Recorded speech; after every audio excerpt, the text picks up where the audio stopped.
Next നമുക്ക് ടെക്സ്റ്റിലുള്ള ടോപ്പിക്കാണ് Pedigree analysis. Pedigree എന്ന് കേൾക്കുമ്പോൾ പെട്ടെന്ന് പട്ടികളുടെ തീറ്റ എന്നുള്ളൊരു ഓർമ്മയാണ് വരിക. പെഡിഗ്രി എന്നുള്ള പേരുണ്ട്. പെഡിഗ്രി അനാലിസിസ് എന്ന് പറഞ്ഞാൽ ശരിക്കും നമ്മളെ ഫാമിലി ഹിസ്റ്ററി അനാലിസിസ് ആണ്. ഫാമിലി ഹിസ്റ്ററി അനാലിസിസ് എന്ന് പറഞ്ഞു കഴിഞ്ഞാൽ അതിലെ ഏതെങ്കിലും ഒരു ക്യാരക്ടർ അല്ലെങ്കിൽ ട്രെയ്റ്റ്, ക്യാരക്ടർ എന്ന് പറയുമ്പോൾ നമ്മുടെ ബയോളജിയിലെ ക്യാരക്ടർ എന്ന് എടുക്കണം, അല്ലാതെ നമ്മുടെ നല്ല സ്വഭാവം ചീത്ത സ്വഭാവം എന്നല്ല ഉദ്ദേശിക്കുന്നത്. ഏതെങ്കിലും ഒരു പെർട്ടിക്കുലർ ബയോളജിക്കൽ ക്യാരക്ടർ അത് നമ്മൾ കൺസിഡർ ചെയ്യണമെന്ന് വിചാരിക്കുക. അത് നമ്മുടെ ഫാമിലി ട്രീയിൽ എങ്ങനെയാണ് ട്രാൻസ്ഫർ ചെയ്ത് വന്നിരിക്കുന്നത്. അതായത് ഒരു പെർട്ടിക്കുലർ ട്രെയ്റ്റ്, ഇപ്പോൾ ഏതെങ്കിലും ഒരു ഡിസീസ് ഉണ്ടെങ്കിൽ ആ ഡിസീസ് എനിക്കുണ്ടോ, എൻ്റെ അച്ഛനും അമ്മയ്ക്കും ഉണ്ടോ, എൻ്റെ അച്ഛൻ്റെ വീട്ടിൽ ആർക്കാണുള്ളത്, അങ്ങനെ എൻ്റെ അച്ഛൻ്റെ അമ്മയ്ക്കുണ്ടോ, അച്ഛനും അച്ഛമ്മയും നോക്കുക, അവരുടെ മക്കളിൽ ആർക്കെങ്കിലും ഉണ്ടോ, അവരുടെ കുട്ടികൾക്ക് ആർക്കെങ്കിലും ഉണ്ടോ, ഇനി എൻ്റെ കുട്ടിക്കുണ്ടോ, അങ്ങനെ നോക്കുന്നില്ലേ, അതിനാണ് പെഡിഗ്രി അനാലിസിസ് എന്ന് പറയാം. ഒരു ഫാമിലി ട്രീയിൽ ഒരു പെർട്ടിക്കുലർ ട്രെയ്റ്റ് എങ്ങനെ ട്രാൻസ്ഫർ ചെയ്യുന്നു, അത് ആർക്കൊക്കെ ഉണ്ട്, ഏതെങ്കിലും ജനറേഷൻസ് അത് സ്കിപ്പ് ചെയ്യുന്നുണ്ടോ, അതോ മെയിൽസിന് മാത്രമാണോ കാണുന്നത്, ചില ക്യാരക്ടേഴ്സ് മെയിൽസിന് മാത്രമായിരിക്കും, ഫീമെയിൽസിന് മാത്രമാണോ കാണുന്നത്, അതോ ഏതെങ്കിലും ഒരു ജെൻഡറിൽ കൂടുതൽ കാണുന്നുണ്ടോ, ഇങ്ങനത്തെ കുറേ കാര്യങ്ങൾ അനലൈസ് ചെയ്യുന്നതിനാണ് പെഡിഗ്രി അനാലിസിസ് എന്ന് പറയുന്നത്. ഹ്യൂമൻസിൽ കൺട്രോൾ ക്രോസസ് പോസിബിൾ അല്ല. കൺട്രോൾ ക്രോസ് എന്ന് പറഞ്ഞാൽ ചില കാര്യങ്ങളെ നമ്മൾ കൺട്രോൾ കണ്ടീഷനിൽ വയ്ക്കുക, ഇതിങ്ങനെ എന്ന് വെച്ചിട്ട് ക്രോസ് ചെയ്യുക, അതിനാണ് കൺട്രോൾ ക്രോസ് എന്ന് പറയുന്നത്. ഹ്യൂമൻ ബീങ്സിലൊന്നും അതൊന്നും പോസിബിൾ അല്ല. അതുകൊണ്ട് നമ്മൾ ഫാമിലി ഹിസ്റ്ററി, ഒരു ജീൻ്റെ ഇൻഹെറിറ്റൻസ് അറിയണമെങ്കിൽ ഫാമിലി ഹിസ്റ്ററി വെച്ച് നോക്കുക, നമുക്ക് രക്ഷയുള്ളൂ. അപ്പോൾ അങ്ങനത്തെ അനാലിസിസിലാണ് പെഡിഗ്രി അനാലിസിസ് എന്ന് പറയാം. Analysis of genetic traits in several generations of a family is called pedigree analysis. അത് നമ്പർ ഓഫ് ജനറേഷൻസ് അനലൈസ് ചെയ്യണം, അതാണ് പെഡിഗ്രി അനാലിസിസ് എന്ന് പറയുന്നത്. നിങ്ങൾക്ക് ആ ഡയഗ്രത്തിൽ കാണാം, ഒരു ഫാമിലി ട്രീ ആണ് കണ്ടോ, ഒരു കുട്ടിയുടെ ഒരു പെർട്ടിക്കുലർ ക്യാരക്ടർ എങ്ങനെയാണ് ആ ഫാമിലി ട്രീയിൽ പോയിരിക്കുന്നത് നോക്കുക. അച്ഛൻ, അമ്മ, അച്ഛൻ്റെ വീട്ടുകാർ, അച്ഛൻ്റെ ഫാദർ മദർ, അതുപോലെ അച്ഛൻ്റെ സിബ്ലിങ്സ്, അവരുടെ ഫാദർ മദർ, അങ്ങനെ നോക്കിയിരിക്കുകയാണ് അമ്മയുടെ. ഒരു പെർട്ടിക്കുലർ ട്രെയ്റ്റ്, അതായത് representation of a chart showing family history is called family tree. ഈ കാണിക്കുന്നതാണ് ഫാമിലി ട്രീ എന്ന് പറയുന്നത്. ഈ ബ്ലൂവും റെഡുമായിട്ട് കാണിച്ചിരിക്കുന്ന ഒരു റെപ്രസെൻറ്റേഷൻ കണ്ടോ, അതാണ് ഫാമിലി ട്രീ എന്ന് പറയുന്നത്. എന്താണെന്ന് ഞാൻ പറഞ്ഞു തരും. ഇനി ഹ്യൂമൻ ജെനറ്റിക്സിൽ pedigree studies utilise to trace the inheritance of a specific trait, abnormality or disease. ഒരു പെർട്ടിക്കുലർ ട്രെയ്റ്റ് അല്ലെങ്കിൽ ഡിസീസ് അല്ലെങ്കിൽ ഒരു ക്യാരക്ടർ എങ്ങനെ ട്രാൻസ്ഫർ ചെയ്യുന്നു എന്ന് കണ്ടുപിടിക്കുന്ന, ഹ്യൂമൻ ബീങ്സിൽ എങ്ങനെ ട്രാൻസ്ഫർ ചെയ്യുന്നു, അതാണ് നമ്മൾ പെഡിഗ്രി ചാർട്ട് കൊണ്ട് ചെയ്യുന്നത്. ഇനി പെഡിഗ്രി ചാർട്ട് നമ്മൾ വരയ്ക്കുമ്പോൾ ഇപ്പോൾ എൻ്റെ അച്ഛന് ഇന്ന ക്യാരക്ടർ ഉണ്ടായിരുന്നു എന്ന് നേരത്തെ പിടിച്ച് എഴുതുന്നതിനേക്കാൾ കുറച്ചും കൂടെ സിമ്പിൾസ് ഉപയോഗിച്ച് എഴുതുന്നതല്ലേ നല്ലത്. അപ്പോൾ കുറേ സിമ്പിൾസ് ഉണ്ട്. പെഡിഗ്രി ചാർട്ട് വരയ്ക്കുമ്പോൾ നമുക്ക് കുറേ വേൾഡ് വൈഡ് ആയിട്ട് അക്സെപ്റ്റഡ് ആയിട്ടുള്ള കുറച്ച് സിമ്പിൾസ് ഉണ്ട്. ആ സിമ്പിൾസ് വെച്ചിട്ടാണ് നമ്മളത് ചെയ്യുക. ഒരു സിമ്പിൾസ് കാണിച്ചിട്ടുണ്ട് ഈ ടേബിളിൽ നോക്കിയേ. ഒരു സ്ക്വയർ കണ്ടോ, ആ സ്ക്വയർ എന്ന് പറഞ്ഞു കഴിഞ്ഞാൽ ദാറ്റ് റെപ്രസെൻറ്റ്സ് എ മെയിൽ. ഇനി സർക്കിൾ റെപ്രസെൻറ്റ്സ് എ ഫീമെയിൽ. ഇനി ഒരു ഡയമണ്ട് ഷേപ്പ് പോലെ കാണുന്നുണ്ടോ, അത് സെക്സ് അൺസ്പെസിഫൈഡ് എന്ന് പറയും. സെക്സ് അൺസ്പെസിഫൈഡ് എന്ന് പറഞ്ഞാൽ നിങ്ങൾ ട്രാൻസ്ജെൻഡർ എന്നൊന്നുമല്ല ഉദ്ദേശിക്കേണ്ടത്. അതായത് എൻ്റെ ഫാമിലി ട്രീയിലെ ഒരാളുടെ കാര്യമാണ് പറയുന്നത്. പക്ഷേ ഇപ്പോൾ എൻ്റെ അച്ഛൻ്റെ അച്ഛന് അല്ലെങ്കിൽ എൻ്റെ അച്ഛന് ഒരു സഹോദരൻ ഉണ്ടായിരുന്നു. ആ സഹോദരന് 3 മക്കളുണ്ടായിരുന്നു. പക്ഷേ അവർ ആണാണോ പെണ്ണാണോ ഒന്നും എനിക്കറിയില്ല.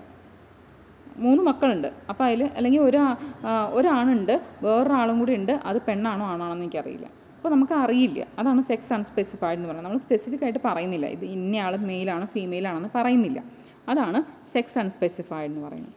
അതുപോലെ ഷെയ്ഡ് തന്നാൽ, റെഡ് കളർ എന്നല്ല നിങ്ങൾ ഉദ്ദേശിക്കേണ്ടത്. ഇതിൽ റെഡ് കളറാണ് കാണിച്ചിരിക്കുന്നത്, ഈ കാണിച്ചിരിക്കുന്നത് അത് അഫക്റ്റഡ് ഇൻഡിവിജ്വലാണ്. അതായത് ഷെയ്ഡഡ് എന്ന് ഓർത്താൽ മതി.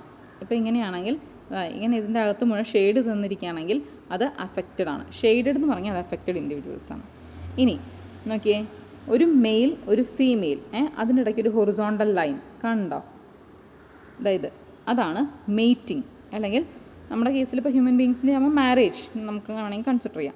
മെയ്റ്റിംഗ്, ഒരു മെയിൽ ഒരു ഫീമെയിൽ, നടുക്കൊരു ഹൊറിസോണ്ടൽ ലൈൻ, അത് മെയ്റ്റിങ്ങിനെയാണ് കാണിക്കുന്നത്. ഇനി ആ ഹൊറിസോണ്ടൽ ലൈൻ 1 അല്ല 2 ആണെങ്കിലോ, മെയ്റ്റിംഗ് ബിറ്റ്വീൻ റിലേറ്റീവ്സ്, അതിന് കോൺസാങ്ഗ്യുനസ് മെയ്റ്റിംഗ് എന്ന് പറയും. അത് ഇമ്പോർട്ടൻ്റ് ആണ്, അത് ഓർത്തിരിക്കുക. ഈ സിമ്പിൾസ് തരാറുണ്ട് കേട്ടോ, അങ്ങനെ ചോദിക്കാറുണ്ട്. ഈ സിമ്പിൾസ് തന്നിട്ട് നിങ്ങളോട് what is the implication, what this simple indicates എന്ന് ചോദിക്കാറുണ്ട്. അപ്പോൾ നിങ്ങൾ ആ സിമ്പിൾ എന്താണ് കാണിക്കുന്നതെന്ന് എഴുതണം.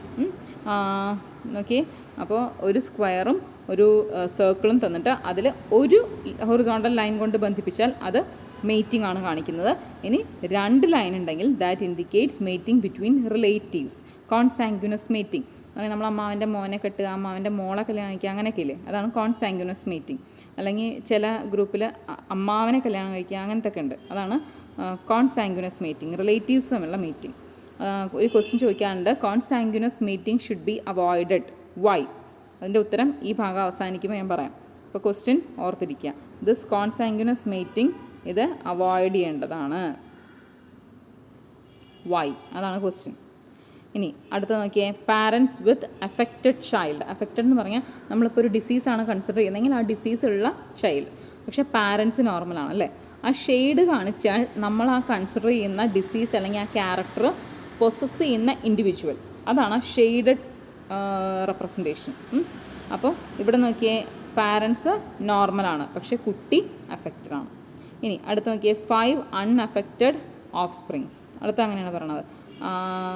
അത് സെക്സ് അൺസ്പെസിഫൈഡ് ആണ്. 5 കുട്ടികളുണ്ട്, അവർക്ക് 5 കുട്ടികളുണ്ട്. ഇപ്പോൾ ഒരു ഡിസീസാണ് നമ്മൾ പറയുന്നതെങ്കിൽ ഇന്ന ആൾക്ക്, ഇപ്പോൾ എൻ്റെ അച്ചച്ചൻ്റെ ചെറിയച്ഛന് 5 കുട്ടികളുണ്ടായിരുന്നു, അവർക്കൊന്നും അസുഖം ഉണ്ടായിരുന്നില്ല, അവർ മെയിലാണോ ഫീമെയിലാണോ എന്ന് അറിയില്ല. അതാണ് ആ സെക്സ് അൺസ്പെസിഫൈഡ് എന്ന് പറഞ്ഞ് കാണിച്ചിരിക്കുന്നത്. ഉണ്ടാവും അതിൽ നമ്പർ ഉണ്ടാവും. അപ്പോൾ 5 ആവുള്ളൂ എന്നല്ല, 5 ഇതിൽ പറഞ്ഞിരിക്കുന്നതുകൊണ്ട് ഞാൻ പറഞ്ഞതാണ്. ഇനി പെഡിഗ്രി അനാലിസിസ് കണ്ടു കഴിഞ്ഞാൽ നമുക്ക് കുറേ കാര്യങ്ങൾ മനസ്സിലാവും. അതായത് ഒരു പെർട്ടിക്കുലർ ട്രേറ്റ്, ഒരു പെഡിഗ്രി ചാർട്ട് തന്നു കഴിഞ്ഞാൽ ആ പെർട്ടിക്കുലർ ട്രേറ്റ് ഡോമിനൻ്റ് ആണോ റിസസീവ് ആണോ, അത് നമ്മൾ കൺസിഡർ ചെയ്ത ക്യാരക്ടർ അത് ഡോമിനൻ്റ് ആണോ റിസസീവ് ആണോ, അതുപോലെ തന്നെ അത് സെക്സ് ലിങ്ക്ഡ് ആണോ അല്ലെങ്കിൽ എക്സ് ലിങ്ക്ഡ് ആണോ അല്ലയോ, ഇങ്ങനത്തെ കുറേ കാര്യങ്ങൾ നമുക്ക് മനസ്സിലാക്കാൻ പറ്റും. ഇപ്പോൾ നിങ്ങൾ ഈ ഡയഗ്രാം ഒന്ന് അനലൈസ് ചെയ്തേ, ഇത് ഓർമ്മയിൽ വയ്ക്കണം, ഈ പറഞ്ഞ കാര്യങ്ങളൊക്കെ ഓർമ്മ വയ്ക്കണം. എന്നിട്ട് ഈ ഡയഗ്രാം ഒന്ന് അനലൈസ് ചെയ്യാം. സ്ക്വയർ എന്ന് പറഞ്ഞു കഴിഞ്ഞാൽ അത് ഷെയ്ഡഡ് ആയിട്ട് തന്നിരിക്കുകയാണ്, ഇപ്പോൾ റെഡ് ഷെയ്ഡഡ് എന്ന് വിചാരിക്കാം. അപ്പോൾ male affected male marries a normal woman, അതല്ല ഈ മേറ്റിംഗ് കാണിച്ചിരിക്കുന്നത്, കണ്ടോ? എന്നിട്ട് അവർക്ക് എത്ര കുട്ടികളുണ്ടായി നോക്കിയേ, 1 2 3 4 അല്ല 1 അവർക്കുണ്ടായ കുട്ടികൾ ഇത് 1 2 3 4 5 കുട്ടികളുണ്ടായി അല്ലേ.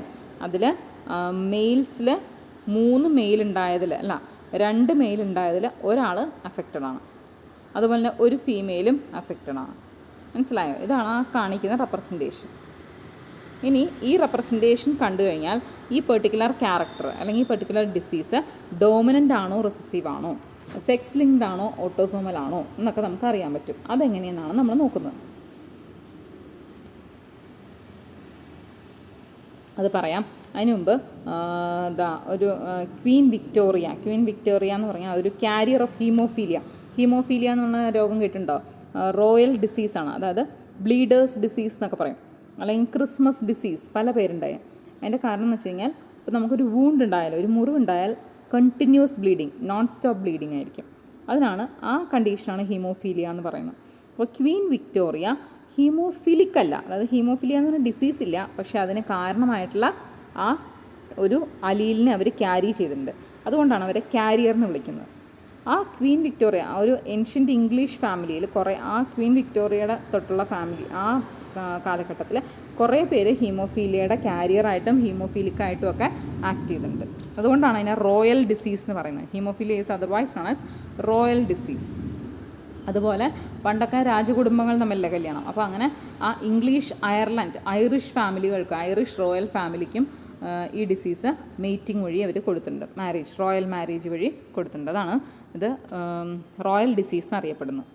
അപ്പോൾ അവരുടെ ഫാമിലി പെഡിഗ്രിയാണ് ഈ കാണിച്ചിരിക്കുന്നത്. ഹീമോഫിലിക് എന്ന് പറഞ്ഞാൽ ഹീമോഫിലിക് ഡിസെൻഡൻസ്, ഹീമോഫീലിയ ഡിസീസിനെ കൺസിഡർ ചെയ്തിട്ടുള്ള പെഡിഗ്രി അനാലിസിസ് ആണ് കാണിച്ചിരിക്കുന്നത്.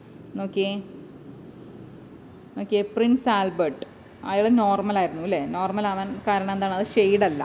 കല്യാണം കഴിച്ചു ക്വീൻ വിക്ടോറിയ. ഈ ക്വീൻ വിക്ടോറിയ സർക്കിളിലാണ് കാണിച്ചിരിക്കുന്നത്, പകുതി ഷെയ്ഡാണ്.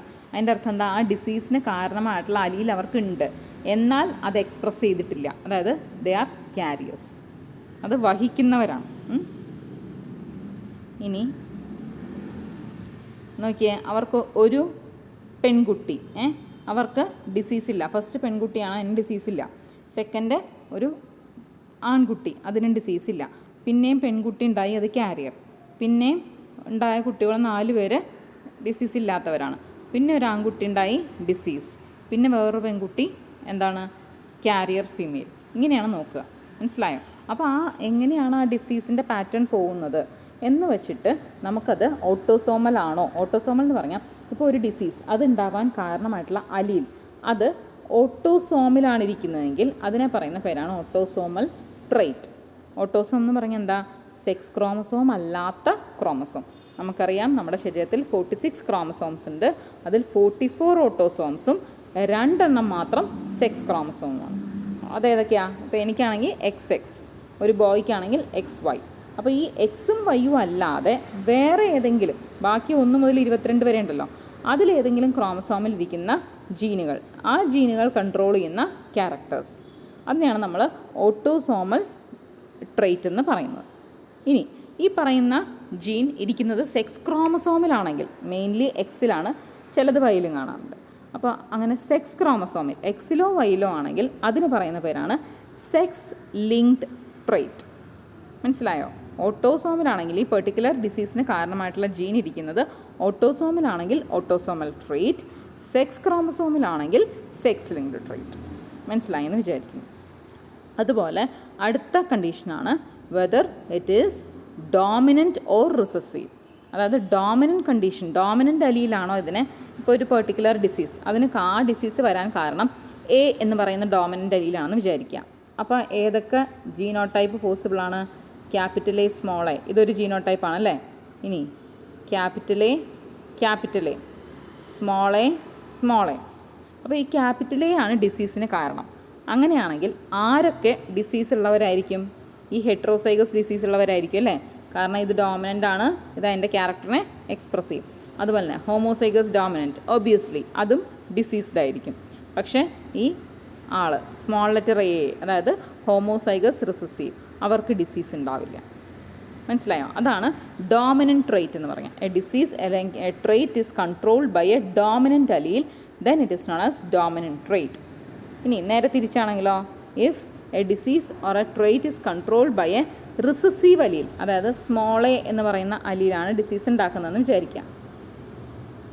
അങ്ങനെയാണെങ്കിൽ ആർക്ക് മാത്രമേ ഡിസീസ് ഉണ്ടാവുള്ളൂ? ഏതൊക്കെ പോസിബിലിറ്റി ഉണ്ട്? സ്മോൾ എ ഒരു പോസിബിലിറ്റിയാണ്, ക്യാപിറ്റൽ എ സ്മോൾ എ വേറൊരു പോസിബിലിറ്റിയാണ്, ക്യാപിറ്റൽ എ വേറൊരു പോസിബിലിറ്റിയാണ്. അപ്പോൾ ആർക്കൊക്കെ ഡിസീസ് ഉണ്ടാവും? ഇയാൾക്ക് ഉണ്ടാവില്ല, കാരണം ഇവിടെ ക്യാപിറ്റൽ എ ആണുള്ളത്. ഇനി ഇയാൾക്കും ഉണ്ടാവില്ല, കാരണം എന്താ, ഇവിടെ സ്മോൾ എ ഉണ്ടെങ്കിലും അതിനെ സപ്രസ് ചെയ്യാൻ ക്യാപിറ്റൽ എ അല്ലെങ്കിൽ ഡോമിനൻറ്റ് അലീൽ അവിടെ ഉണ്ട്. ഇവിടെയോ, ഇവിടെ റിസസീവ് അലീൽ മാത്രമേ ഉള്ളൂ. അപ്പോൾ ഈ ആൾ മാത്രം ഡിസീസ്ഡ് ആയിരിക്കും. മനസ്സിലായോ? അതാണ് റിസസീവ് ട്രെയ്റ്റ് എന്ന് പറഞ്ഞാൽ. വ്യത്യാസം മനസ്സിലായോ? Sex linked, autosomal, dominant, recessive. അപ്പോൾ നമുക്കൊരു പെഡിഗ്രി ചാർട്ട് കണ്ടു കഴിഞ്ഞാൽ ആ നമ്മൾ കൺസിഡർ ചെയ്യുന്ന ആ ക്യാരക്ടർ ഓട്ടോസോമലാണോ റിസസീവ് ആണോ, ഓട്ടോസോമലാണോ സെക്സ് ലിങ്ക്ഡ് ആണോ, ഡോമിനൻ്റ് ആണോ റിസസീവ് ആണോ എന്നൊക്കെ നമുക്ക് ആ ചാർട്ട് വെച്ച് പറയാൻ പറ്റും. ഇനി അതെങ്ങനെയെന്നാണ് നോക്കുന്നത്. ഒരു pedigree chart shows the relationship with the family. ഒരു ഫാമിലിയിലെ റിലേഷൻഷിപ്പുകളാണ് പറയുന്നത്. Genetic counsellors analyse pedigree chart to infer the genotype of family members. ഒരു ഫാമിലി മെമ്പേഴ്സിലെ ഒരു ജനറ്റിക് ഹിസ്റ്ററി അറിയണമെങ്കിൽ ഈ ജനറ്റിക് കൗൺസിലേഴ്സ് ചെയ്യുന്നത് ഈ പെഡിഗ്രി ചാർട്ട് ഉണ്ടാക്കി അത് അനലൈസ് ചെയ്യാണ് ചെയ്യുന്നത്. Pedigree analysis of traits in several generations of a family is called pedigree analysis. In the pedigree analysis, the inheritance of a particular trait is represented in the family tree. നേരത്തെ കണ്ട family tree അല്ലെങ്കിൽ ഇതുപോലത്തെ ട്രീയിലാണിത് represent ചെയ്യുന്നത്. ഇനി നോക്കിയാൽ ഞാൻ പറഞ്ഞില്ലേ, ഒരു ട്രെയ്റ്റ് കണ്ടാൽ അത് ഡോമിനൻ്റ് ആണോ റിസസീവ് ആണോ ഓട്ടോസോമൽ ആണോ സെക്സ് ലിങ്ക്ഡ് ആണോ എന്ന് അറിയാൻ പറ്റുന്നു. ഇനി അതെങ്ങനെയാണ് നമുക്ക് നോക്കാം. ഇനി ഒരു നോക്കിയേ, ഇവിടെ ഒരു ക്രോസ് നടന്നു, അവിടെ ഫീമെയിൽ അഫക്റ്റഡ് ആയിരുന്നു, അങ്ങനെയല്ലേ, ഫീമെയിലല്ലേ ഷെയ്ഡ് അത് കാണിച്ചിരിക്കുന്നത്. അപ്പോൾ ഫീമെയിൽ അഫക്റ്റഡ് ആയിരുന്നു. A female Maris a normal woman. അപ്പോൾ അവർക്ക് എത്ര കുട്ടികളുണ്ടായി? ഇത് നോക്കിയേ, 1 2, 3, 4, 5 കുട്ടികളുണ്ടായി. അതിൽ 3 പേര് അഫക്റ്റഡും 2 പേര് നോർമലുമായിരുന്നു. അതിൽ 3 പേരെന്ന് പറഞ്ഞാൽ അതിൽ 2 പേരും ഫീമെയിലായിരുന്നു, ഒരാൾ മെയിലായിരുന്നു. ഇനി ഒരു ഈ കുട്ടി, ഈ അച്ഛൻ്റെ അമ്മയുടെ ഈ കുട്ടി, അഫക്റ്റഡ് കുട്ടി ഒരു നോർമൽ ആളെ കല്യാണം കഴിച്ചാൽ 2 കുട്ടികളുണ്ടായി. അതിൽ ഒരാൾ ഡിസീസ്ഡും ഒരാൾ നോർമലുമായിരുന്നു. മനസ്സിലായോ? എങ്ങനെയാണത്? ഒരു പെഡിഗ്രി ചാർട്ട് കണ്ടാൽ എങ്ങനെയാണ് എക്സ്പ്ലെയിൻ ചെയ്യാമെന്നാണ് ഞാനീ പറയുന്നത്. ഇനി ഇത് ഓട്ടോസോമൽ ഡോമിനൻ്റ് ആണെങ്കിൽ,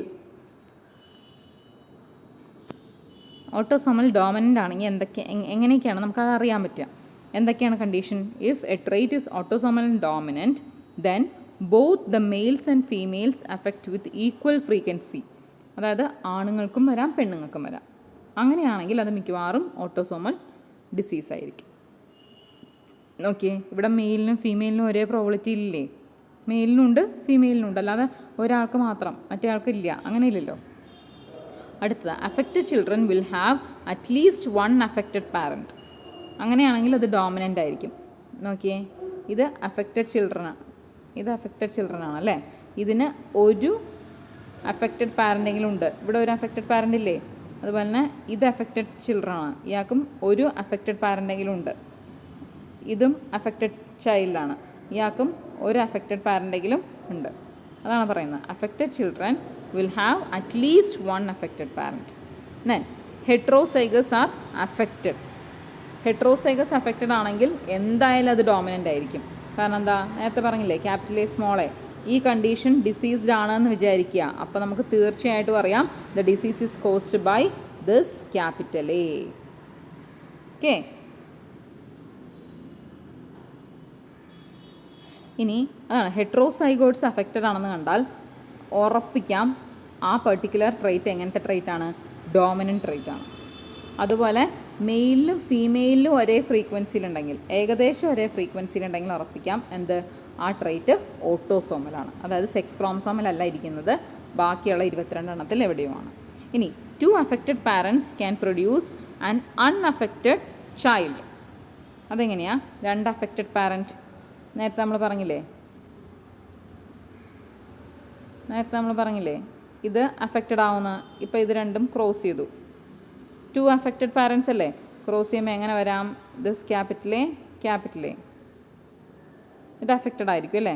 ഇനി ക്യാപിറ്റൽ എ സ്മോൾ എ, ഇവിടെയും capital A small A.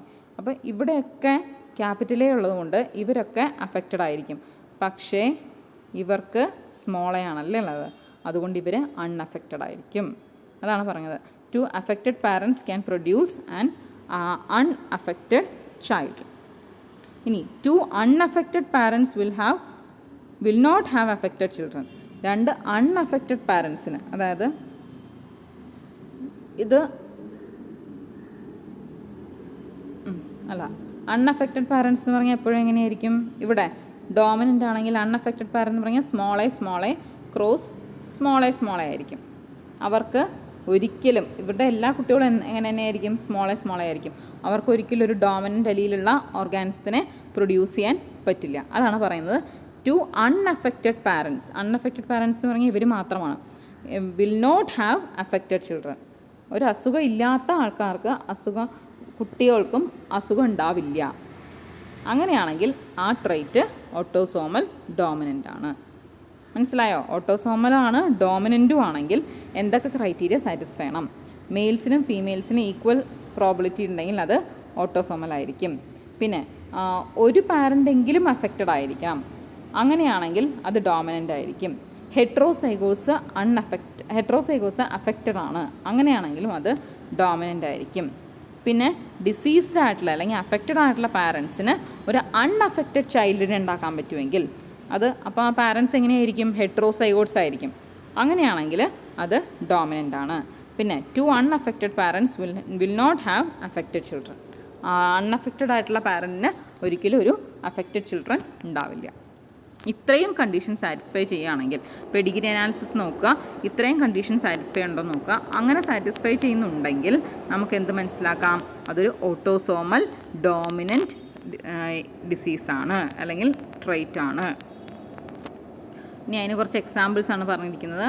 Huntington's disease, myotonic dystrophy. നിങ്ങളുടെ ടെക്സ്റ്റിൽ മയോട്ടോണിക് ഡിസ്ട്രോഫിയാണ് പറഞ്ഞിരിക്കുന്നത്, അത് വരയ്ക്കുക.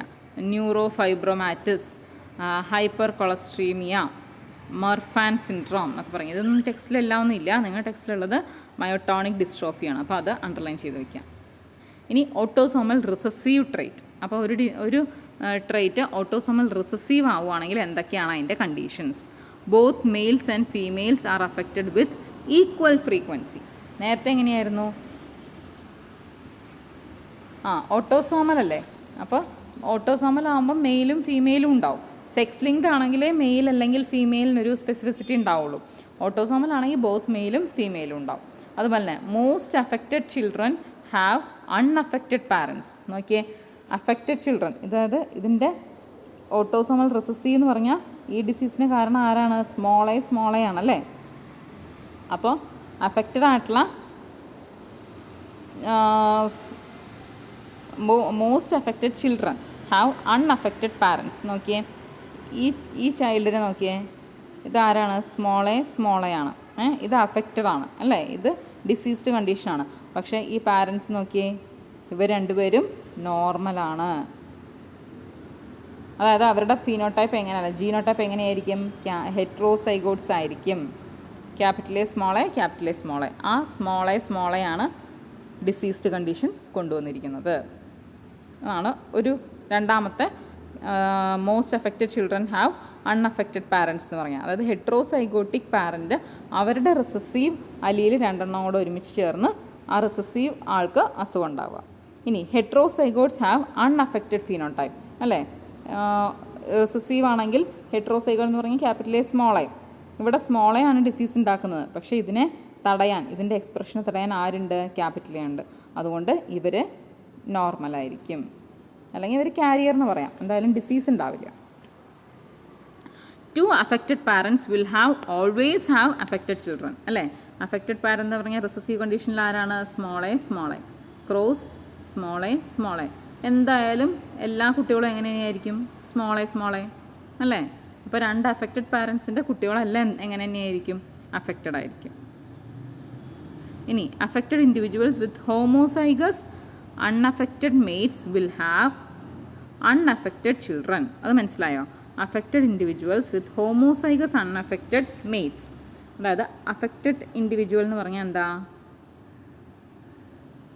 ഈ കാണുന്നതാണ് കാണിക്കുന്നത് കേട്ടോ. അഫക്റ്റഡ് ഇൻഡിവിജ്വൽ എന്ന് പറഞ്ഞാൽ സ്മോൾ എ ക്രോസ് ചെയ്യുന്നു ആരുമായിട്ട്? Homozygous unaffected mates. അതാരായിരിക്കും? ഹോമോസൈഗസ് അൺഅഫക്റ്റഡ് എന്ന് പറഞ്ഞാൽ, ഹോമോ എന്ന് പറഞ്ഞാൽ സെയിം അലീൽ വേണ്ടേ, അൺഅഫക്റ്റഡ് എന്ന് പറഞ്ഞാൽ ക്യാപിറ്റൽ ലെറ്റർ വേണ്ടേ. അപ്പോൾ ക്യാപിറ്റൽ എ. ഇങ്ങനെയാണെങ്കിൽ ഇവർക്ക് എങ്ങനത്തെ കുട്ടി ഉണ്ടാവുമെന്ന് പറയുന്നത്? Unaffected children. എങ്ങനെയായിരുന്നു? Small A cross capital A. അങ്ങനെയാണെങ്കിൽ എങ്ങനെയായിരിക്കും കുട്ടികളുണ്ടാവുക? Capital A small A. ഇവർ അൺഅഫക്റ്റഡ് ആയിരിക്കും. പിന്നെ ക്യാപിറ്റൽ എ സ്മോൾ എ, എല്ലാം ക്യാപിറ്റൽ എ സ്മോൾ എ. അപ്പോൾ ഇവർ അൺഅഫക്റ്റഡ് ആയിരിക്കുന്നു. ഇനി close relatives who reproduce are more likely to have affected children. നേരത്തെ നമ്മൾ പറഞ്ഞില്ലേ കോൺസാങ്ഗ്യുനസ് മീറ്റിംഗ് അവോയ്ഡ് ചെയ്യണമെന്ന്. അതിൻ്റെ കാരണമാണ് പറയുന്നത്. ഈ ക്ലോസ് റിലേറ്റീവ്സിൻ്റെ ഇടയ്ക്ക് ചില അൺവാണ്ടഡ് ജീൻ അല്ലെങ്കിൽ എന്തെങ്കിലും ഡിസീസൊക്കെ കോസ് ചെയ്യുന്ന ജീൻ, അത് ചിലപ്പോൾ ഇപ്പം എനിക്ക് എൻ്റെ ഫാമിലി ഹിസ്റ്ററിയിൽ ആ ജീനുണ്ട്, പക്ഷേ റിസസീവ് കണ്ടീഷനിലാണ് ഡിസീസ് വരിക. അതായത് ഞാനൊരു ഹെട്രോസൈഗോട്ടാണ്, അപ്പോൾ എനിക്ക് ആ ഡിസീസ് ഇല്ല, പ്രശ്നമില്ല.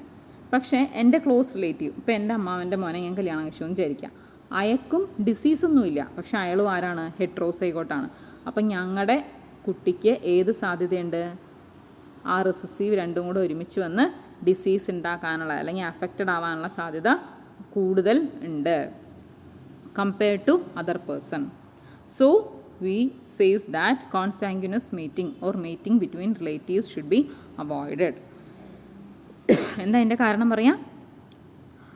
In mating between relatives there is more chance of reappearance of അല്ലെങ്കിൽ more chance of reappearance of recessive traits in homozygous condition which may cause any serious diseases.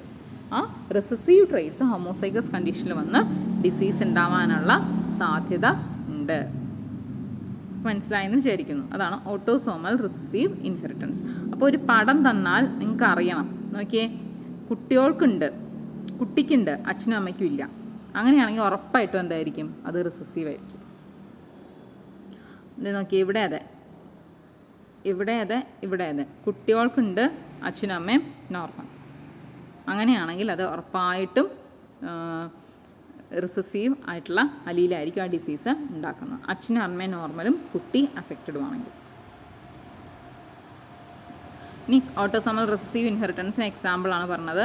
ടേ shack syndrome, albinism, phenyl ketonuria, നമ്മൾ കണ്ടതാണ് phenyl ketonuria, sickle cell anaemia, അതുപോലെ cystic fibrosis, അതുപോലെ attached year lobes. അതൊരു ഡിസീസല്ല, അതൊരു ക്യാരക്ടറാണ്. ഈ year lobes ഇല്ലേ, ചിലരുടെ ഈ ഭാഗം എന്ന് പറഞ്ഞാൽ ഇതിങ്ങനെ അറ്റാച്ച് ചെയ്ത് ചെവി ഇങ്ങനെ മുഖത്തിനോട് അടുപ്പിച്ചിരിക്കും, കണ്ടോ? ചിലരുടെ ഫ്രീ ആയിരിക്കും. ഇപ്പോൾ എൻ്റെ ഫ്രീ ആണ്, ഈ ഭാഗം ഫ്രീ ആണ്. ചിലരുടെ അറ്റാച്ച് ചെയ്തിരിക്കും. അതും ഒരു റിസസീവ് ക്യാരക്ടറാണ്. ഒരു ഡിസീസല്ല, ഒരു റിസസീവ് ക്യാരക്ടറാണ്. ഇനി എക്സ് ലിങ്ക്ഡ് ഇൻഹെറിറ്റൻസ്. നമ്മൾ ഇത്ര നേരം പറഞ്ഞുകൊണ്ടിരുന്ന ഓട്ടോസോമലാണ് അല്ലേ, അതായത് 22 ക്രോമസോമിൽ കാണുന്നത്. ഇനി അടുത്തതാണ് എക്സ് ലിങ്ക്ഡ് ഇൻഹെറിറ്റൻസ്, അതായത് എക്സ് ക്രോമസോമിൽ ഉണ്ടാവുക. ഈ പറയുന്ന ജീൻ, നമ്മൾ കൺസിഡർ ചെയ്യുന്ന ജീൻ, അല്ലെങ്കിൽ എന്തെങ്കിലും ഡിസീസോ അല്ലെങ്കിൽ എന്തെങ്കിലും ഒരു ക്യാരക്ടറിൻ്റെ ജീൻ, അത് ലൊക്കേറ്റ് ചെയ്യുന്നത് എവിടെയാണെങ്കിൽ എക്സ് ക്രോമസോമിലാണെങ്കിലാണ് പറയുന്നത് എക്സ് ലിങ്ക്ഡ് ട്രൈറ്റ് എന്ന്. മനസ്സിലായോ? X linked trait.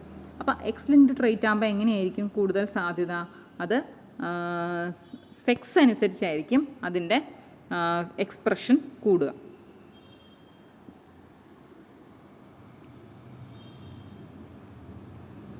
അതെ, എക്സ് ലിങ്ക്ഡ് റിസസീവ് ട്രൈറ്റ് ആണെന്ന് വിചാരിക്കുക. എക്സ് ലിങ്ക്ഡ് റിസസീവ് ട്രൈറ്റ്, അതായത് എക്സ് ക്രോമസോമിലാണ് ആ ഡിസീസ് ഇരിക്കുന്നത്. ഇപ്പോൾ സ്മോൾ എച്ച് എന്ന് പറയുന്ന കണ്ടീഷനാണ് ഡിസീസ് ഉണ്ടാക്കുന്നത്. ഇപ്പോൾ ഇത് ഹീമോഫിലിയയുടെ ജീനാണ് കേട്ടോ, എച്ച് എന്ന് പറയുന്നത്. അപ്പോൾ ഫസ്റ്റ് കണ്ടീഷൻ നോക്കിയേ, more males than females are affected. അപ്പോൾ മെയിൽസിൻ്റെ ജീനോടൈപ്പ് എന്തായിരിക്കും? X Y. നമ്മുടെ ഈ പെർട്ടിക്കുലർ ജീൻ ഇരിക്കുന്നത് എക്സിലാണ്, വൈയിലില്ല. അപ്പോൾ എന്ത് സംഭവിക്കും? ഈ എക്സിലെ സ്മോൾ എച്ച് എന്ന് പറയുന്ന കണ്ടീഷൻ കണ്ടോ, ഈ സ്മോൾ എച്ച് എന്ന് പറയുന്നത് റിസസീവ് ആണെങ്കിലും ഇതിൻ്റെ എക്സ്പ്രഷനെ തടയാനുള്ള ക്യാപിറ്റൽ എച്ച് എവിടെ ഇല്ല? ഈ വൈയിൽ ഇല്ല. അതുകൊണ്ട് മെയിൽസ് ഒരു സ്മോൾ എച്ച് ഉണ്ടെങ്കിലും അഫക്റ്റഡ് ആയിരിക്കും. ഇതാണ് സെക്സ് ലിങ്ക്ഡ് റിസസീവ് ഇൻഹെറിറ്റൻസ് എന്ന് പറഞ്ഞാൽ. എക്സ് ലിങ്ക്ഡ് റിസസീവ് ഇൻഹെറിറ്റൻസ് മനസ്സിലായോ? എക്സിൽ സ്മോൾ എച്ച് ആണ്, എക്സ് സ്മോൾ എച്ച് വൈ എന്നൊരു കണ്ടീഷൻ വരുമ്പോൾ ഈ സ്മോൾ എച്ചിനെ സപ്രസ് ചെയ്യാനുള്ള ജീൻ വൈയിലില്ല. അതുകൊണ്ട് ഈ ആൾ അഫക്റ്റഡ് ആയിരിക്കും. ഇനി ഫീമെയിൽ ആണെങ്കിലോ, എക്സ് എക്സ് എന്നാണെങ്കിലോ, ഇവിടെ ഒരു സ്മോൾ എച്ച് ഉണ്ട്, ഇവിടെ ഒരു ക്യാപിറ്റൽ എച്ച് ഉണ്ടെങ്കിലോ ഇയാൾ അഫക്റ്റഡ് ആയിരിക്കില്ല. ഇയാളെ പറയുന്ന പേരാണ് ക്യാരിയർ, വാഹകർ. ഇനി വേറൊരു കണ്ടീഷനും കൂടി ഇല്ലേ, എക്സ് ക്യാപിറ്റൽ എച്ച്. അപ്പോൾ റിസസീവ് അലീലിലെ ഡിസീസ് ഉണ്ടാക്കുന്നത്. അപ്പോൾ ഇയാൾ ആരായിരിക്കും? നോർമലായിരിക്കും. ഇനി വേറൊരു കണ്ടീഷൻ, എക്സ് സ്മോൾ എച്ച്, ഇവരാരായിരിക്കും? അഫക്റ്റഡ് ആയിരിക്കും. മനസ്സിലായോ? ഇതാണ് സെക്സ് ലിങ്ക്ഡ് അല്ലെങ്കിൽ എക്സ് ലിങ്ക്ഡ് ഇൻഹെറിറ്റൻസ് എന്ന് പറഞ്ഞാൽ. സെക്സ് ക്രോമസോമിൽ അല്ലെങ്കിൽ എക്സ് ക്രോമസോമിൽ ഈ ഡിസീസിന് കാരണമായിട്ടുള്ള ജീൻ ലൊക്കേറ്റ് ചെയ്യാം. എന്തൊക്കെയാണെന്ന് നോക്കിയേ, റിസസീവ് ഇൻഹെറിറ്റൻസിൽ മെയിൽസ് ആയിരിക്കും കൂടുതൽ അഫക്റ്റ് ചെയ്യപ്പെടുക. എന്തുകൊണ്ടാണ്? മെയിൽസിൽ ഒരു സ്മോൾ എച്ച് ഉണ്ടെങ്കിലും അതിൻ്റെ എക്സ്പ്രഷനെ തടയാനുള്ള ജീൻ വൈയിലില്ല. അപ്പോൾ ആ സ്മോൾ എച്ച് തന്നെ അങ്ങ് എക്സ്പ്രസ് ചെയ്യും. അതേസമയം ഫീമെയിലിനാണെങ്കിൽ ഹെട്രോസൈഗസ് കണ്ടീഷൻ ആണെങ്കിൽ പ്രശ്നമില്ല. An affected son can have parents who have normal phenotype. ഒരു അഫക്റ്റഡ് സണ്ണിന് എന്താ പാരൻസ് ഉണ്ടാവാം, ആ പാരൻസിന് നോർമൽ ഫിനോടൈപ്പ് ഉണ്ടാവാം. അഫക്റ്റഡ് സൺ എന്ന് പറയുമ്പോൾ എന്തായിരിക്കും അഫക്റ്റഡ് സണ്ണിൻ്റെ genotype? X small H Y അല്ലേ. ഇനി ഇയാളുടെ പാരൻസിനെ നോക്കിയേ, ഇത് അമ്മ എക്സ് എക്സ് അല്ലേ, ഇവിടെ അച്ഛൻ എക്സ് വൈ. അപ്പോൾ ഇയാൾക്ക് വൈ വന്നിരിക്കുന്നത് ഈ അച്ഛനിൽ നിന്നാണ്. അച്ഛൻ എക്സ് അല്ലല്ലോ കൊടുക്കുന്നത്, അച്ഛൻ വൈ ആണ് കൊടുക്കുന്നത്. അപ്പോൾ അച്ഛൻ്റെ ക്യാപിറ്റൽ എച്ച് ആണെന്ന് വിചാരിക്കും. അച്ഛൻ്റെ എക്സിന് ഇവിടെ ഒരു പങ്കുമില്ല. ഇനി ഇവിടെ അമ്മയ്ക്ക് ഒരു ക്യാപിറ്റൽ എച്ചും ഒരു സ്മോൾ എച്ചും ആണ്. അപ്പോൾ അമ്മയും നോർമലാണല്ലേ, അമ്മ ക്യാരിയറാണ്, പക്ഷെ അമ്മയ്ക്ക് ഡിസീസ് ഇല്ല. അച്ഛനും ഡിസീസ് ഇല്ല, പക്ഷേ കുട്ടന് ഡിസീസ് വന്നു, ആൺകുട്ടിക്ക് ഡിസീസ് വന്നു. കാരണം എന്താ, ഈ എക്സ് സ്മോൾ എച്ച് ആണ് ഇങ്ങോട്ട് വന്നിരിക്കുന്നത്, ഇവിടുന്ന് വൈയും വന്നു. മനസ്സിലായോ? അതാണ് പറഞ്ഞിരിക്കുന്നത്. ഒരു അഫക്റ്റഡ് ആയിട്ടുള്ള സണ്ണിന് അൺഅഫക്റ്റഡ് പാരൻസ് ഉണ്ടാവാം, അമ്മ ക്യാരിയർ മാത്രമേ ആയിരിക്കുള്ളൂ എന്ന്. അതുപോലെ തന്നെ ഈ എക്സ് ലിങ്ക്ഡ് ആണെങ്കിൽ അത് ചിലപ്പോൾ ജനറേഷൻ സ്കിപ്പ് ചെയ്യുന്നു. ജനറേഷൻ സ്കിപ്പ് ചെയ്യുക എന്ന് പറഞ്ഞാൽ എന്താ, ഇവിടെ നോക്കിയേ, ഈ ജനറേഷനിൽ ഒരു പ്രശ്നമില്ല, ഡിസീസ് ഇല്ല, എന്നിട്ട് ഈ ജനറേഷനിൽ വന്നു, കണ്ടോ? ഇനി അടുത്ത ജനറേഷനിൽ ഡിസീസ് ഇല്ല, എന്നിട്ട് അതിൻ്റെ അടുത്ത ജനറേഷനിൽ വന്നു. അങ്ങനെ ജനറേഷൻ സ്കിപ്പ് ചെയ്യാനുള്ള ചാൻസും ഉണ്ട്. ഇനി if A woman has characteristic of all her sons will have it. പിന്നെ ജനറേഷൻ സ്കിപ്പ് ചെയ്യും. ഇത്രയൊക്കെ കണ്ടു കഴിഞ്ഞാൽ അതിൻ്റെ അർത്ഥം എന്താ, if A woman has the characteristics of all of her sons will have it. അതായത് ഒരു അമ്മയ്ക്ക് ഒരു സ്വഭാവമുണ്ടെങ്കിൽ, ആ അമ്മയുടെ എക്സ് ക്രോമസോമിൽ ഒരു ജീൻ ഉണ്ടെങ്കിൽ, ആ അമ്മയുടെ ആൺമക്കൾക്കെല്ലാം അമ്മയുടെ എക്സ് ക്രോമസോമല്ലേ കൊടുക്കുക. അപ്പോൾ ആ എക്സിലുള്ള ജീനൊക്കെ അമ്മയുടെ ആൺമക്കൾക്കും ഉണ്ടാവുന്നു. കാരണം ആൺമക്കൾക്ക് അമ്മ എക്സ് കൊടുക്കുന്നു, അച്ഛൻ വൈ കൊടുക്കുന്നു. ഇനി എക്സ് ലിങ്ക്ഡ് റിസസീവ് ഇൻഹെറിറ്റൻസിന് എക്സാമ്പിൾ, കളർ ബ്ലൈൻഡ്നെസ് മാത്രം നിങ്ങൾ ഓർത്തിരുന്നാൽ മതി. കളർ ബ്ലൈൻഡ്നെസ്സും ഹീമോഫീലിയയും, അതാണ് നിങ്ങൾക്ക് പഠിക്കാനുള്ള disease, X linked recessive disease. ഇനി എക്സ് ലിങ്ക്ഡ് ഡോമിനൻ്റ് ആണെങ്കിൽ നോക്കിയേ, a male will have the trait that passes it on to his all daughters and none of his sons. നോക്കിയേ, എക്സ് ലിങ്ക്ഡ് ആണ് ഡോമിനൻ്റ് ആണെങ്കിൽ, ഒരു ആണിന് എന്തെങ്കിലും ഒരു ക്യാരക്ടർ ഉണ്ടെങ്കിൽ അതൊക്കെ അയാളുടെ ഡോട്ടേഴ്സിന് കൊടുക്കും, പക്ഷേ മക്കൾക്ക് കൊടുക്കില്ല. കാരണം എന്താ, ഒരു മെയിൽ, ആ മെയിലിൻ്റെ എക്സ് ക്രോമസോം ഒരു മെയിൽ, ഇതൊരു ഫീമെയിൽ, അപ്പോൾ ഇയാൾക്കൊരു ഇങ്ങനെ എക്സ് ആണ് ജോയിൻ ചെയ്യുന്നതെങ്കിൽ ഇതൊരു ഫീമെയിൽ ആയിരിക്കും അല്ലേ. ഇയാൾക്കൊരു ആൺകുട്ടിയാണ് ഉണ്ടാവുന്നതെങ്കിലോ എക്സ് വൈ. മനസ്സിലായോ? അപ്പോൾ ആ എക്സ് ക്രോമസോമിലെ സാധനങ്ങൾ മുഴുവൻ ഒരച്ഛൻ ആർക്കാണ് കൊടുക്കുക, അയാളുടെ മകൾക്കാണ് കൊടുക്കുക. എക്സ് ക്രോമസോമിലെ കണ്ടൻസിനെ, ജീൻസിനെ അച്ഛൻ മകന് കൊടുക്കുന്നത് വൈ ക്രോമസോമാണ്. A female with the trait may pass it on to. പക്ഷേ ഫീമെയിൽ ആണെങ്കിലോ ഫീമെയിലിന് 2 എക്സ് അല്ലേ ഉള്ളൂ. അപ്പോൾ ആണിനാണെങ്കിലും പെണ്ണിനാണെങ്കിലും ഫീമെയിലിൻ്റെ കോൺട്രിബ്യൂഷൻ എപ്പോഴും എക്സ് തന്നെയാണ്. മെയിലിൻ്റെ കോൺട്രിബ്യൂഷൻ വേരി ചെയ്യും. മെയിൽസ് അവരുടെ ആൺമക്കൾക്ക് വൈ കൊടുക്കും, പെൺമക്കൾക്ക് എക്സ് കൊടുക്കും. മനസ്സിലായോ? അപ്പോൾ എക്സ് ലിങ്ക്ഡ് ഡോമിനൻറ്റ് ഡിസോർഡർ ആണെങ്കിൽ മോർ അഫക്റ്റഡ് ഇൻഡിവിജ്വൽസ് ഫീമെയിൽസ് ആയിരിക്കും ദാൻ മെയിൽസ്. അതിൻ്റെ examples vitamin D resistant rickets, അത് നിങ്ങളുടെ ടെക്സ്റ്റിൽ ഇല്ലാത്തതാണ്, നിങ്ങൾ നോക്കി വെച്ചാൽ മതി. ഇപ്പോൾ എങ്ങനെയാണ് വ്യത്യാസം എന്ന് മനസ്സിലായോ? ഒരു പെഡിഗ്രി ചാർട്ട് തന്നാൽ അത് ഓട്ടോസോമൽ ആണോ, റിസസീവ് ആണോ, സെക്സ് ലിങ്ക്ഡ് ആണോ, ഡോമിനൻ്റ് ആണോ എന്നറിയാം. അതായത് ജനറേഷൻ സ്കിപ്പ് ചെയ്യുകയാണെങ്കിൽ മിക്കവാറും അത് റിസസീവ് ആയിരിക്കും. അതുപോലെ തന്നെ ആണിലും പെണ്ണിലും ഈക്വൽ പ്രോബിലിറ്റിയിൽ ഉണ്ടാവുകയാണെങ്കിൽ അത് ഓട്ടോസോമൽ ആയിരിക്കും. ഏതെങ്കിലും ഒരു സെക്സിലാണ് കൂടുതൽ കാണുന്നതെങ്കിൽ അത് സെക്സ് ലിങ്ക്ഡ് ആയിരിക്കും. അതുപോലെ അച്ഛനും അമ്മയ്ക്കും ഇല്ല, പക്ഷെ കുട്ടിക്കുണ്ട്, അങ്ങനെയാണെങ്കിൽ അത് റിസസീവ് ആയിരിക്കും. അച്ഛനും അമ്മയ്ക്കും ആർക്കെങ്കിലും ഒരാൾക്കുണ്ട്, കുട്ടിക്കും ഉണ്ട്, അങ്ങനെയാണെങ്കിൽ അത് ഡോമിനൻ്റ് ആയിരിക്കും. മനസ്സിലായോ? ഇങ്ങനെയൊക്കെയാണ് കണ്ടുപിടിക്കുക സെക്സ് ലിങ്ക്ഡ് ഡിസോർഡേഴ്സ്. അതായത് പെഡിഗ്രി ചാർട്ട് വെച്ച് എങ്ങനെയാണ് ഓരോ ഡിസീസ് അല്ലെങ്കിൽ ഒരു പെഡിഗ്രി ചാർട്ട് തന്നാൽ അത് ഡോമിനൻ്റ് ആണോ റിസസീവ് ആണോ എന്നൊക്കെ എങ്ങനെയാണ് കണ്ടുപിടിക്കുക. ആ പെഡിഗ്രി ചാർട്ടിൻ്റെ ഓരോ സിമ്പിൾസും അത് എന്തിനെ ഇംപ്ലിക്കേറ്റ് ചെയ്യുന്നു അതൊക്കെ ഓർത്തിരിക്കണം. അതുപോലെ ഒരു പെഡിഗ്രി ചാർട്ട് തന്നു കഴിഞ്ഞാൽ നിങ്ങൾക്ക് ടെക്സ്റ്റിലുള്ള ചാർട്ട് തന്നെ തരണം നിർബന്ധമില്ല, വേറെ ഏതെങ്കിലും ഒരു ചാർട്ട് തന്നാലും അത് എന്താണ് ഉദ്ദേശിക്കുന്നത്, ആ ഡിസീസ് എങ്ങനെയാണ്, ഓട്ടോസോമൽ ആണോ, റിസസീവ് ആണോ, സെക്സ് ലിങ്ക്ഡ് ആണോ എന്നൊക്കെ അറിഞ്ഞിരിക്കാം. ഓട്ടോസോമൽ എന്ന് പറഞ്ഞാൽ ഓട്ടോസോമിൽ കാണുന്ന ജീൻ കൊണ്ടുണ്ടാകുന്ന ഡിസീസ്. സെക്സ് ലിങ്ക്ഡ് എന്ന് പറഞ്ഞാൽ സെക്സ് ക്രോമസോമിൽ കാണുന്ന ജീൻ. എക്സ് ക്രോമസോമിലാവാം, വൈയിലാവാം, മെജോറിറ്റി എക്സ് ആണ് നമ്മൾ പറയുക. വൈ ക്രോമസോമിലുള്ള ജീനിനെയൊക്കെ പറയുന്ന പേരാണ് ഹൊളാൻഡ്രിക് ജീൻ. ഇനി ഡോമിനൻ്റ് എന്ന് പറഞ്ഞാൽ ആ ഡിസീസ് ഉണ്ടാവാൻ കാരണമായിട്ടുള്ള അലീൽ ഡോമിനൻ്റ് അലീലായിരിക്കും. റിസസീവ് എന്ന് പറഞ്ഞാൽ ആ ഡിസീസ് ഉണ്ടാവാൻ കാരണമായിട്ടുള്ളത് റിസസീവ് അലീലായിരിക്കും.